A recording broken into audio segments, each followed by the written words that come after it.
আমি 1 মিনিটের জন্য ছেড়ে দিতে রাজি না। আমি নওজওয়ানের পরিবর্তন চাই। এই এক ফিকির নিয়া জিন্দিগির আমার মেহনত, প্রতিটা নওজওয়ানের বদলানো চাই। এই জন্য সোজা কেউ না বলুক, তার আমি বলবো, আমি নিয়ত করছি যে একদিন পারি একদিন বলবো। যেদিন বলতে পারবো না, নাই পৃথিবী থেকে কোনোদিন, যদি নাই তো নাই, কিন্তু ছেড়ে দেব না আমি ইনশাআল্লাহ।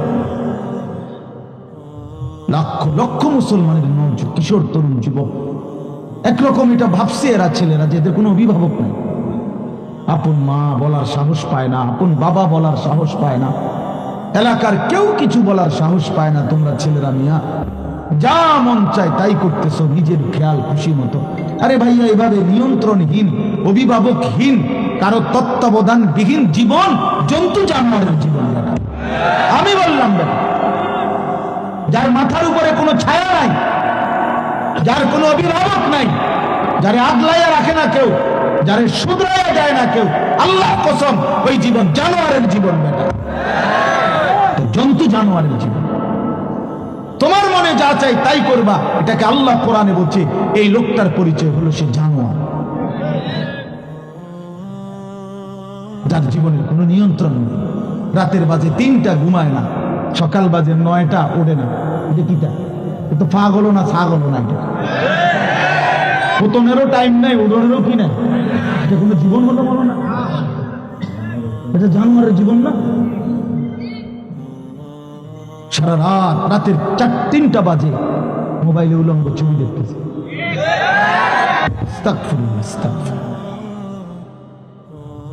স্বাভাবিকভাবে জি বলো ভাই, রসিকতা করো না, তামাশা করো না, বিকট আওয়াজে যেই বলারও দরকার নেই, স্বাভাবিক শুনতে থাকো ভাই। এই জন্য আমি বললাম ভাই, রাগ হইও না, আল্লাহ তোমারও বরকত দান করে। কিন্তু আমার বলার উদ্দেশ্য হলো আমাদের পরিবর্তন দরকার, সংশোধন দরকার, আমাদের জিন্দেগি সাজানো দরকার। আমি কথাটাই বলতেছিলাম যে মাহফিলের মাকসাদ বিবেক জাগানো, দিল জাগানো, দিল জাগানো, অনুভূতি সৃষ্টি করা। যাহা আমি কি করছি, আমি কি করছি, আসলে আমার কি করা উচিত ছিল। তাইলে কোরআন কারীমের মধ্যে আল্লাহ তাআলা বলছেন, আল্লাহর কথা শুনলে সাহাবীদের চোখ দিয়ে তারা আয়ুনাহুম তাফিদু মিনাদ দামঈ, নবী আপনি দেখবেন আপনার সবগুলো সাহাবীর চোখ থেকে অঝরে পানি ঝরছে, কাঁদতেছে। আল্লাহর কোরআন শুনলে সাহাবীরা কাঁদতেন। কোরআন শরীফে একটা সূরা আছে 29 পারা, সূরা দাহার, কোরআন শরীফের 75 নম্বর সূরা, 76 নম্বর সূরা। এই সূরাটা ছোট্ট একটা সূরা। এই সূরার মধ্যে জান্নাতের অসাধারণ বর্ণনা আছে। যেদিন এই সূরাটা নাজিল হয়েছে, নবীজি উপস্থিত সাহাবী যারা ছিল সামনে, তখন জিব্রাইল মাত্র নাজিল করছে, নবী সাল্লাল্লাহু আলাইহি সাল্লাম সাহাবীদের সামনে শুনাইছে এটা, এই সূরাটা। এই সূরার মধ্যে জান্নাতের খুব সুন্দর বর্ণনা আছে, সূরা দাহার। তো এই সূরার এই জান্নাতের বর্ণনা শুইনা এইখানে বসা একজন সাহাবী, কালো, রজুলুন আসওয়াদ তাফসীরে আছে, উনি ছিলেন একদম কালো রঙের সাহাবী, সহজ সরল সাহাবী। এইখানে বসেই একটা চিৎকার দিছে জান্নাতের আকাঙ্ক্ষায়, ওখানে ইন্তেকাল করছে। আল্লাহ নবী সাল্লাল্লাহু আলাইহি সাল্লাম বলছেন, লাকাদ আখরাজা নাফসা সাহিবিকুম আশ-শাওকু ইলাল জান্নাহ, তোমাদের সাথী জান্নাতের শৌক আগ্রহে জীবন দিয়ে দিল। দেখো,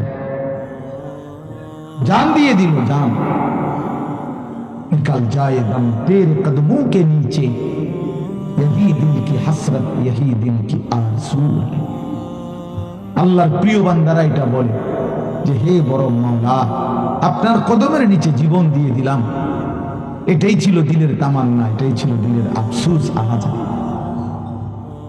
সাহাবায়ে কেরাম যখন আল্লাহর জন্য শহীদ হইতেন, অসংখ্য সাহাবীদের জীবনীতে আছে, যুদ্ধের ময়দানে যখন শহীদ হইতেন রক্ত মাখা শরীর নিয়ে, শেষ মুহূর্তে সাহাবীরা একটা কথাই শুধু বলতেন, ফুজতু ওয়া রাব্বিল কাবা, কাবার রবের কসম আমি কামিয়াব হয়ে গেলাম, আমি সফল।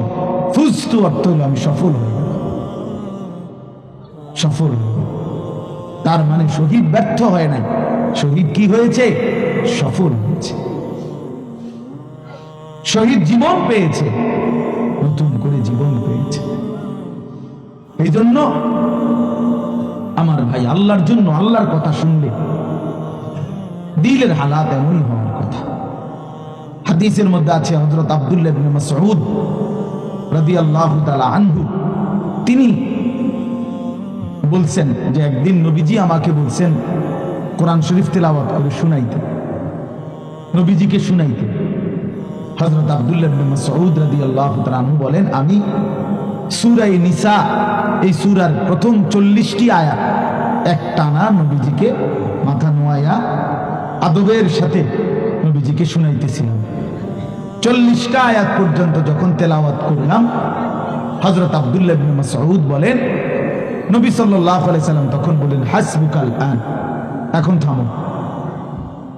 তো 40 আয়াত পড়ে যখন আমি থামলাম, হযরত আব্দুল্লাহ ইবনে মাসউদ বলেন, ফালতাফাত্তু ইলাইহি, আমি নবীজির দিকে চোখ তুলে তাকালাম, ফাইদা আইনাহু তাযরিফান, তিনি বলেন, আল্লাহর কসম আমি দেখতে পাইলাম আল্লাহ নবী সাল্লাল্লাহু আলাইহি সাল্লামের দুই চোখ দিয়ে অঝরে পানি ঝরছে। তিনি বহুতক্ষণ ধরে কাঁদতেছেন। তাহলে এই ছিল রাসূলুল্লাহ সাল্লাল্লাহু আলাইহি সাল্লামের হালাত, এই ছিল সাহাবায়ে কেরামের হালাত। আল্লাহর কথা শুনলে নবী নিজেও কাঁদতেন, সাহাবায়ে কেরামও কি করতেন? কাঁদতেন। প্রিয় ভাই আমার, বন্ধু আমার, আমরা মুসলমান। আমি এই কথাটাই শুরু করছিলাম, গাফেল, বঞ্চিত, খামখেয়ালি মানুষ। খামখেয়ালি কেন? নামাজ পড়ো, পড়ি না, মসজিদে যাইতে ভালো লাগতেছে না, কেরুম লাগতেছে, কি জানি কেরুম লাগতেছে, কেরুম পাগল কোথাকার বেটা, কেরুম লাগতেছে, এটাও কই তারস না তুই? তুই তো অপদার্থ মানুষ বেটা, এটা কোনো কথা হইল? এই জন্য বললাম, মানে আসল কথা হইল গাফেল, খামখেয়ালি।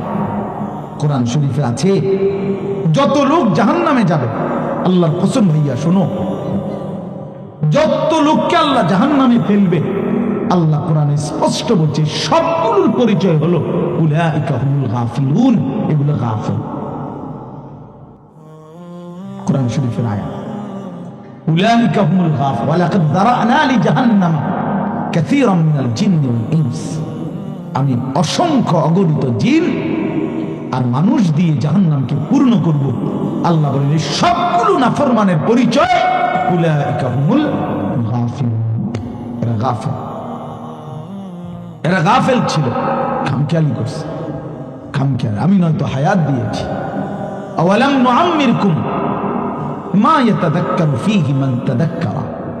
আল্লাহ তাআলা জাহান্নামীকে বলবে, এই জাহান্নামী বান্দা, মনে তো করো যেটুকু হায়াত দিলে আমার বন্দিগি করতে পারতাম, এটুকু হায়াত, এটুকু সময় আমি তো তোমাকে দিয়েছি।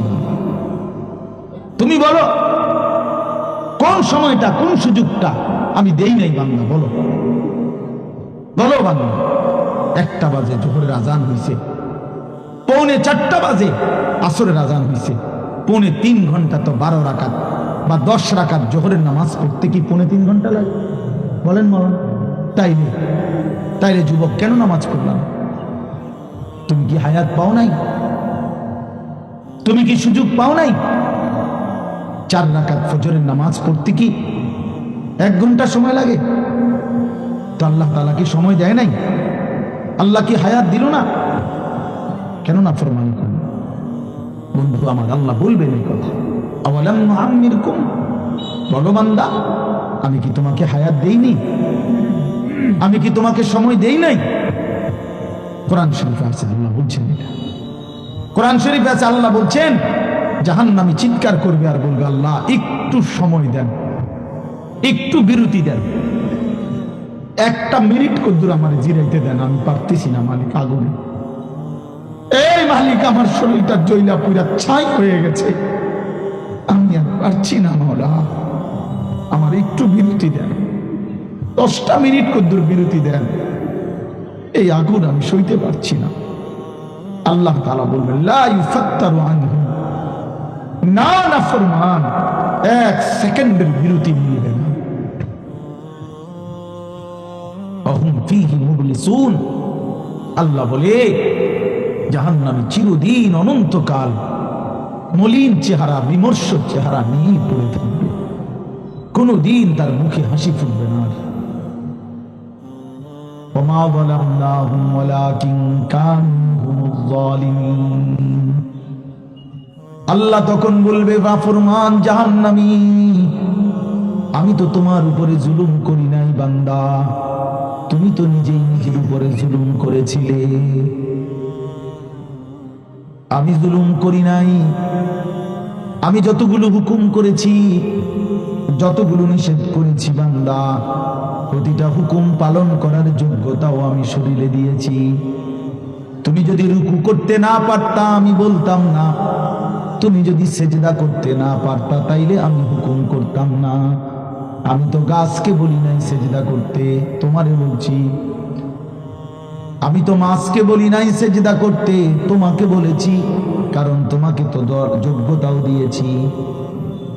ইন্না হাদাইনাহুস সাবিলা, আল্লাহ বলেন আমি তো বুঝাইবার জন্য আমার পক্ষ থেকে প্রতিনিধিও পাঠিয়েছি, আমি তো বুঝবার জন্য আসমানি কিতাবও দিয়েছি, নবীও দিলাম, রাসূলও দিলাম, উলামায়ে কেরামকেও দিলাম, কিতাবও দিলাম, শরীরেও মানার যোগ্যতা দিলাম।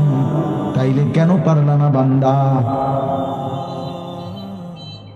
নামাজ পড়ার যোগ্যতাও আছে, বুঝাইয়া বলার লোকও আছে, বুঝবার মতো কিতাবও আছে, কেন পড়লেন না বলেন? আপনারা যে কেউ যদি সিদ্ধান্ত নেন 2 রাকাত নামাজ পড়বেন, তাহলে আপনাদের শরীরে পড়ার যোগ্যতা আছে কিনা? আপনারা যদি সিদ্ধান্ত নেন কিভাবে পড়বো, তো এই কথা বুঝাইয়া বলার জন্য কোনো আলেম আছে কিনা? যদি বলেন কোরআন থেকে কইলেন, তো এটা দেখানোর মতো কিতাব আছে কিনা? তো কি সমস্যার কারণে পারলেন না? বন্ধু বলেন, প্রিয় ভাই বলো, আমার নওজোয়ান সন্তানরা বলো, ভাইয়া কি কারণে পারলা না? আজকের সারাদিনে 5 ওয়াক্ত নামাজ কেন পড়তে পারলা না দোস্ত? কেন পড়তে পারলা না? হ্যাঁ, এই পৃথিবীতে কত বন্ধুর কত আবদার রক্ষা করলেন, পরম বন্ধু মহান আল্লাহ পাকের কোনো আবদার রক্ষা করলেন না। সামান্যটুকু উপকার যে করছে তারে কতবার থ্যাংক ইউ দিলেন। 24 ঘন্টা যিনি লালন পালন করছে তারে একবারও সেজদা দিলেন না। এই নাফরমান, তুই এত বড় গাদ্দার কেমনে হইলি? এটা বেনামাজির চাইতে বড় গাদ্দার আর কে হইতে পারে? বেনামাজির চাইতে বেয়াদব, অসভ্য আর কি? বেনামাজি অসভ্য, অসভ্য বেনামাজি শয়তান। যার কপালে সেজদা নাই ওই শয়তান, শয়তান, শয়তান, এটা শয়তান। আমি বলি, আল্লাহর কোরআন বলছে, ইবলিস তুই সেজদা দিলি না, আজকের থেকে তুই শয়তান।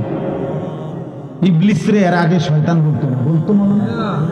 আজকের থেকে শয়তান, আজকের থেকে রাজিম, ফখরুজ ফাইন্নাকা রাজিম।